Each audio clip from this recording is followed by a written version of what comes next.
Welcome to the channel.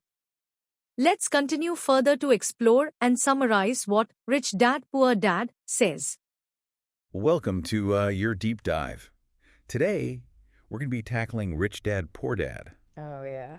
by Robert Kiyosaki. It's a classic. It is. And you all wanted us to cover this one, so here we are. It's Yeah. considered like a cornerstone of personal finance. Yeah, definitely. But, it's also sparked a lot of debate over the years. Oh, absolutely. It's controversial. Yeah, and you know what intrigues me the most Yeah. is his claim that your house isn't actually an asset. Right. Like that goes against so much of what we're, traditionally told. Conventional wisdom. Yeah. Right. So we're going to unpack Kiyosaki's ideas and see if they really, Hold up. hold up. Yeah. Especially this whole house debate.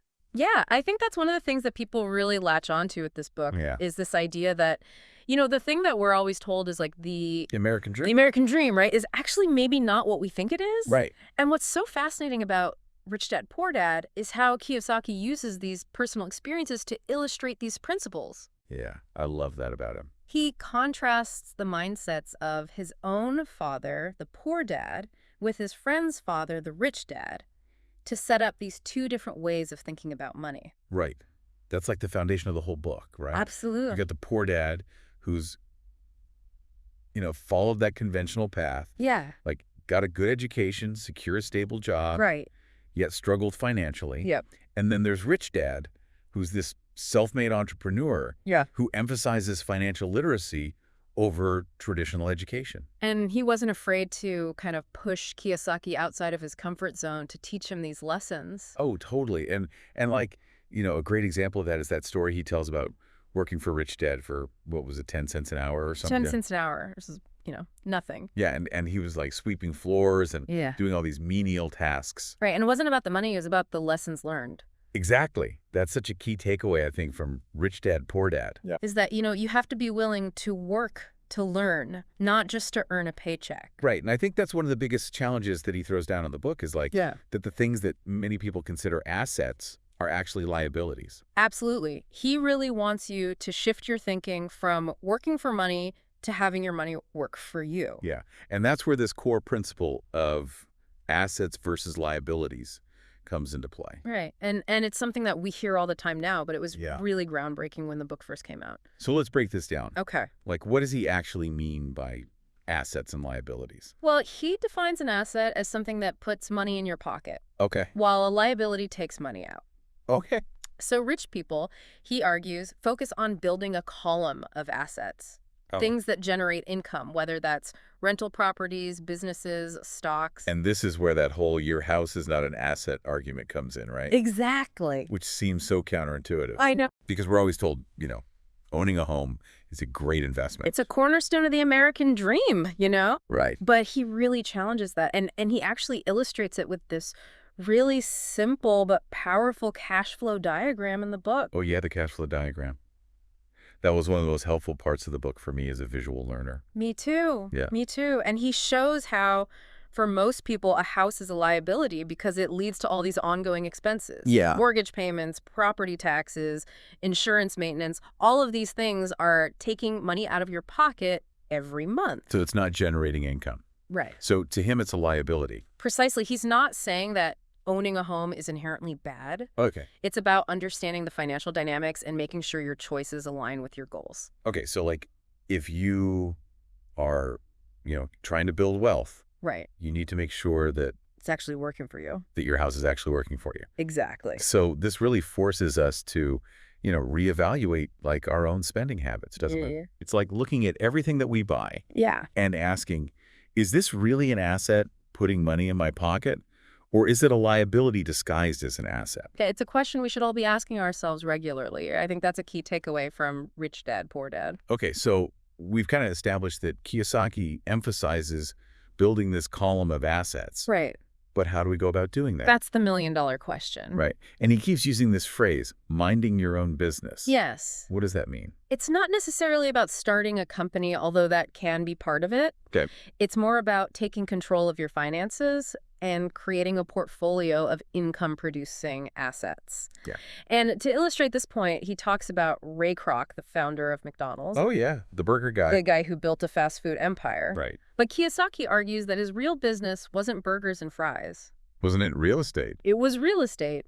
He strategically acquired the land on which the McDonald's franchises were built. So he saw the underlying asset that was driving the value. That's a really interesting way to look at it. Right. And so it's about understanding those different avenues for generating income and building wealth, not just about, working for a paycheck. Right. And it's about shifting your mindset from being an employee trading time for money to becoming an investor who leverages assets to generate wealth. Got it. Yeah. And, another thing that Kiyosaki talks a lot about is the power of corporations. Okay. Which can seem like a pretty advanced concept. Yeah, especially for someone just starting out. Right, exactly. Like on their financial journey. Yeah, you're not going to, incorporate your lemonade stand. Right. But he really emphasizes using corporations as a tool for wealth creation and protection. Okay, so how? Like, what are the advantages? Well, he really gets into the nitty-gritty of how corporations can offer tax advantages and asset protections that most employees just don't have. Got it. And he even delves into the history of taxes to make this point. Oh, really? Do you know that way back in the day, taxes were only levied on the wealthy? I did not know that. It's true. So way back when taxes were first introduced, it was this idea that, the wealthy should contribute more to support society. Got it. But Kiyosaki argues that this whole concept of taxing the rich was presented as this way to, benefit the masses. But over time, as the government's need for revenue increased, guess what happened? Right. Taxes trickled down to the middle class. Right. It's like death and taxes, right? Exactly. So Kiyosaki's point is that the rules of the game changed. Yeah. And those who understood the new rules were able to use them to their advantage. Yeah. And that's where corporations come in. Okay. So he's saying that wealthy individuals and businesses use these corporations to their advantage. Yeah, to legally minimize their tax burden. Okay. So give me an example. Okay, so one example is the ability to deduct legitimate business expenses. Okay. Let's say you own a corporation and you use your car for business purposes. You can deduct a portion of those car expenses from your taxable income. Okay. That's something that an employee typically can't do. Got it. So it's about strategically structuring your finances to take advantage of the tax code.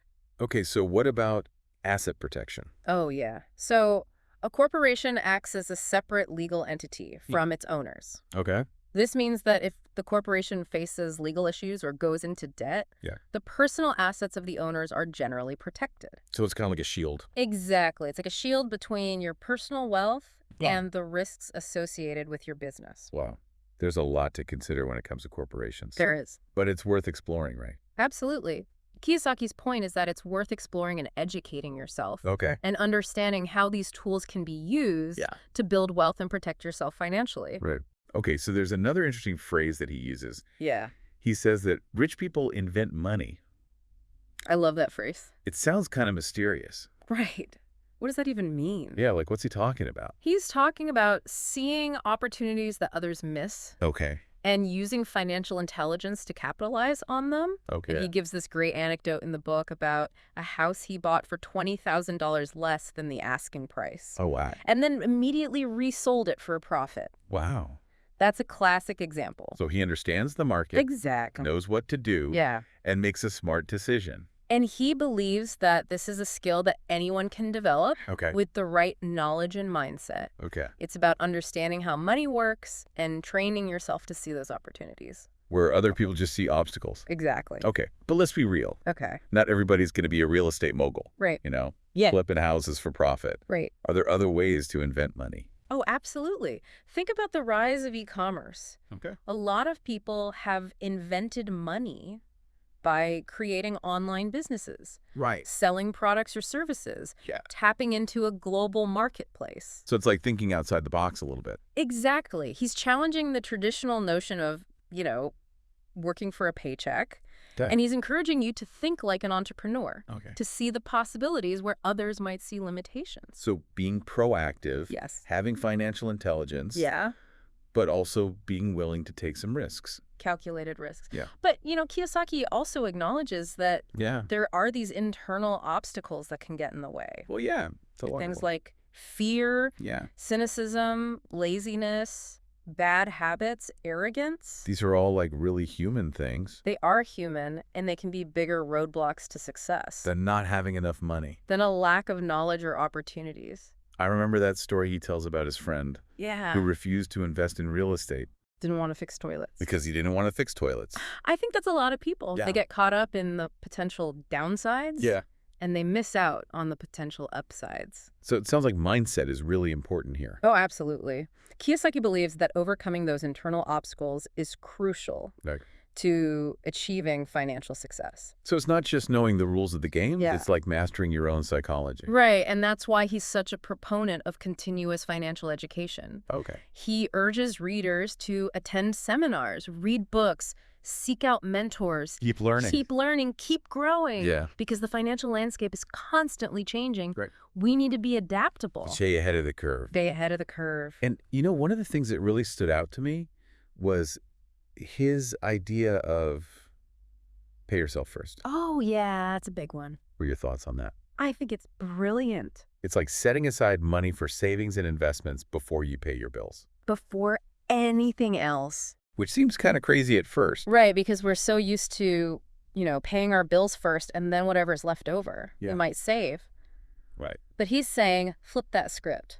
Pay yourself first. Pay yourself first. And I love that he shares a personal anecdote about how he stuck to this principle.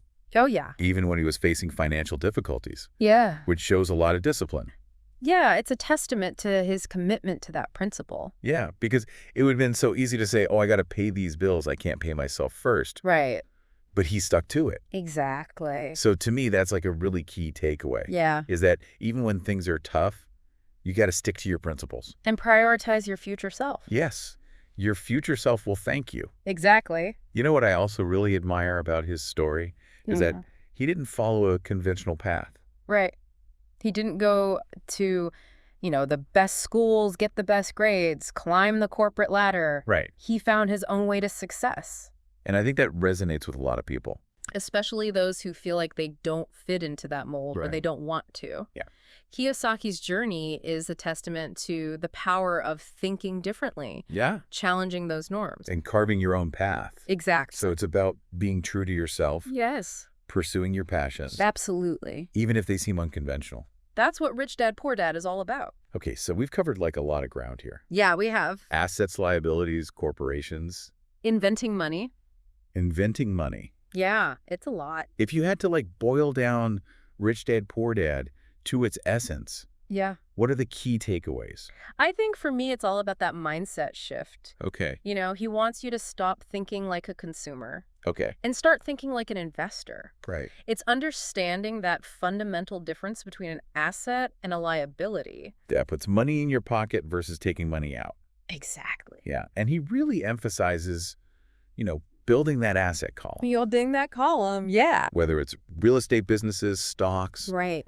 It's all about creating systems that generate income. That work for you. Passive income. Passive income. Exactly. And it all comes back to that idea of minding your own business. Absolutely. Taking control of your finances. Yeah. Instead of relying on, that paycheck. The rat race. Yeah. And becoming financially literate. Yeah. One of the things that was really interesting to me was that discussion on corporations. Yeah. I never really thought of them as like a tool that you could use for wealth creation. Yeah. It can be a complex topic. It is. But he breaks it down. He makes it simple. In a way that makes it accessible. Yeah. He's not saying everyone needs to run out and form a corporation. Right. But he's saying at least understand the potential benefits. And I think that's key, right? Like you need to understand how things work. Absolutely. Before you can use them to your advantage. Yeah. And he also challenges us with that idea that the rich invent money. Invent money. And again, he doesn't mean like creating it out of thin air. Right. He's talking about seeing those opportunities that others overlook. And having the financial intelligence to actually... to capitalize on them. Yeah. That example he gives about buying the house below market value. Oh, yeah. And flipping it. Classic. That's corporate. It's about knowledge timing and a little bit of calculated risk. Right. and being willing to take action. Yeah. But, he also reminds us that it's not always going to be easy. Right. There's going to be fear, cynicism, bad habits. All those things that hold us back. Even when we have the knowledge. Like that friend of his. The toilet guy. Who didn't want to get into real estate because he was worried about fixing toilets. Exactly. I think that's so many of us. I know. It's like we focus on those little details and we miss the bigger picture. The bigger picture. So Rich Dad, Poor Dad, it's packed with all these thought-provoking ideas. But if our listener could walk away with just one question. Yeah. To really ponder. To really think about. What would it be? I think the most powerful question he asks is, if money were no object, what would you be doing with your time? Wow. That is powerful. It really makes you think, doesn't it? It does. What is it that you truly want to be doing? If you didn't have to worry about money? Yeah. That's amazing. And I think that's really what financial freedom is all about. It's not about the money. It's about the freedom. The freedom. The choices. The options. Yeah, to live life on your own terms. Exactly. Well, that's a great point to end on. I think so. If this deep dive has sparked your curiosity. Yeah. Go explore more of his work. Yeah. Or delve deeper into personal finance. There's so much out there. Yeah. It's a journey. It is a journey. Not a destination. Financial literacy is a journey. It is. All right. Until next time. Keep diving deep. Keep diving deep. Thank you for listening to us. Please kindly like, share, and subscribe to the channel. Also, please let us know which book you would like us to summarize.